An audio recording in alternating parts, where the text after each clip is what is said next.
And he's so sensitive to the price of the products. Maybe because he's retired right now, so he does not have a regular income anymore. So that's why he is sensitive to the price of the product. So in case majority of our customers are very sensitive to the price of the product, and be very cautious in increasing the price of the suggested price of the customers, the suggested customer prices.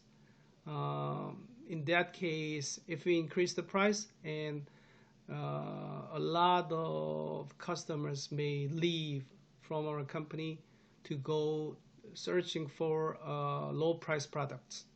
Okay. He's highly satisfied with the product service of our company, and he's also loyal to our company.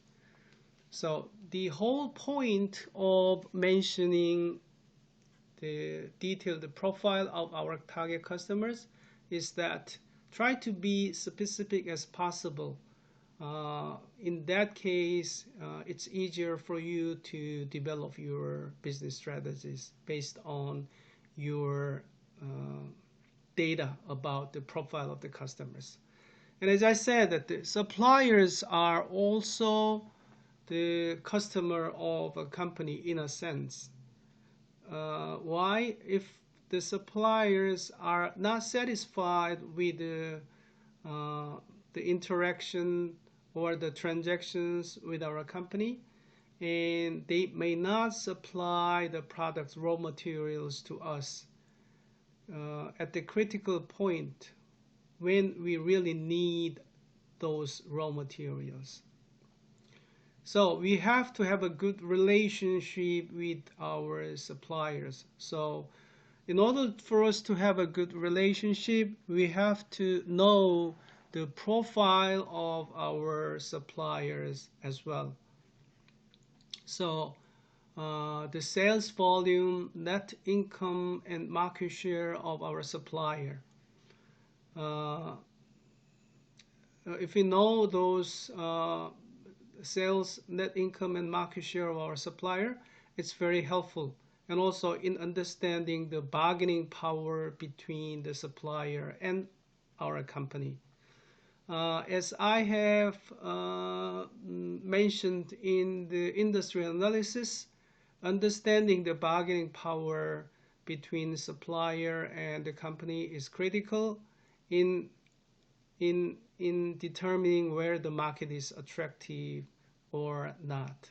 So in case the sales volume of the suppliers are really high, or the net income of the suppliers are really high, or target share, the market share of the suppliers are high, in that case, typically the bargaining power of the suppliers are strong compared to us, and so we are not in a very strong position to pursue our own business strategies because the supplier's power in this market is very strong.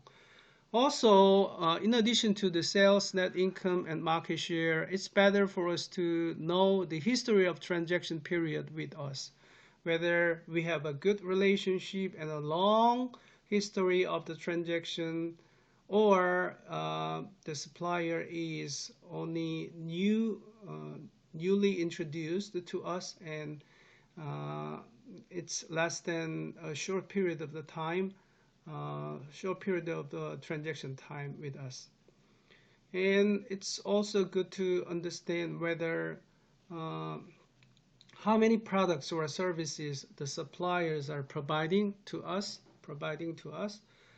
In case they are supplying the multiple products or services with us, and then the relationship between the suppliers are really strong, and there is little threat of going out suddenly from us.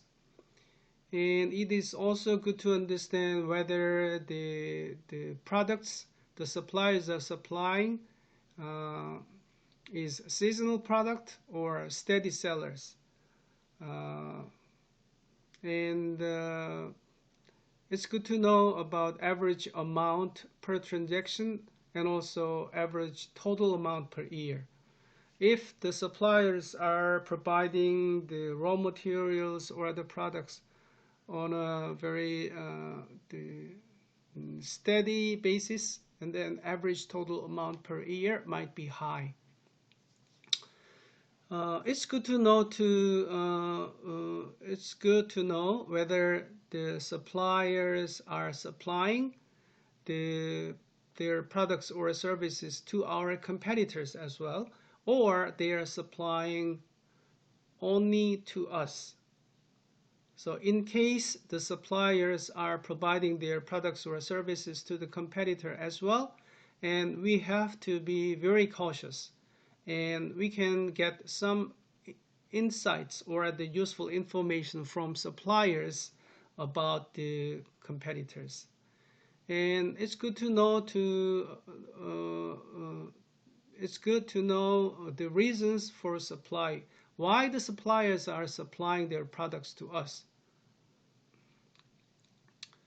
There are some cases where the suppliers want to check the market response by providing the products to us. Or the suppliers want to maximize their profits. So that might be the reason to supply, or they supply the products to get rid of a lot of huge volume of the inventories at once. So it's good to know the reason for supply. And whether they are satisfied with the transaction with us, or if there are the trade-related complaints from the suppliers. And it's good to know the loyalty level to our company. So if you look at the profile or example of the profile of the target customers, in terms of the supplier side, our suppliers are small and medium-sized company with sales of 100 billion won and net income of 5 billion won. So from those facts, we may assume that the bargaining power of the supplier is not that strong against us, and the supplier is pretty new account to us, only for 2 years with our company, and they supply the steady selling product to us. So the average amount of transaction is 100 million Korean won, and total supply amount so far in a year, last year, total supply amount last year was 500 million won, Korean won. And they are supplying their products and services to all major competitors to us, major competitors of us at the same time. So we can get some insights about competitors' trend from those suppliers. And they supply to us to check the customer's response to new products. So they provide their products to us for the strategic reasons. What's the strategic reasons? To check the customer's response to new products. And they are satisfied with our company in the transaction with us, and there are no transaction complaints. So we can we can create the profile of our target customer per each business sector. We have an interest. So in travel business, we can check those points in the lists to create the profile of our target customers. And at the same time, in shipbuilding industries, we may create the profile of our target customers based on those checkpoints. We can do the same exercise in the automobile business sector and or construction business sectors. Okay, so in developing the business strategy, creating the profile of our target customers based on the checkpoints are really important.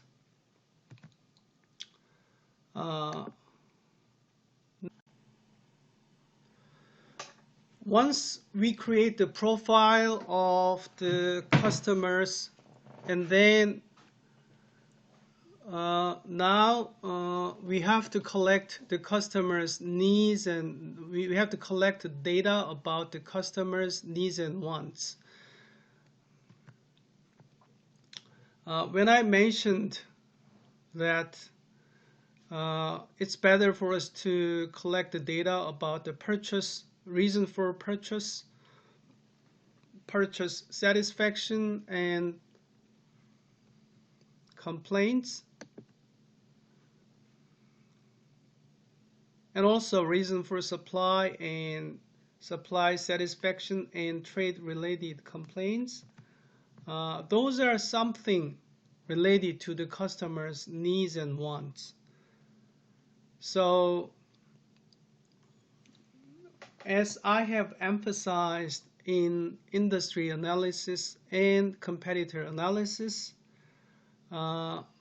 we also have to collect the data about the customer's needs and wants. And there are a couple of ways to collect the data. So the starting point of collecting the data about the customer's needs and wants is analyzing internal data.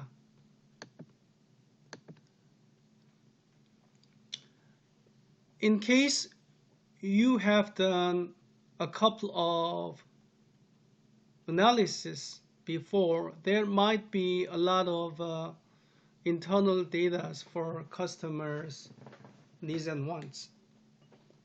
So in case you have some data, that's the starting point. And in some cases, in other cases, you do not do not have the internal data available for analysis, and it's better for you to search for external materials. You may get some insightful materials from a certain industry association or some academic thesis or the articles in those areas. As I have emphasized a couple of times, internal and external data analysis are using the secondary information, so it's relatively easier to access to those information, but it might be very the value of those resources might not be very high.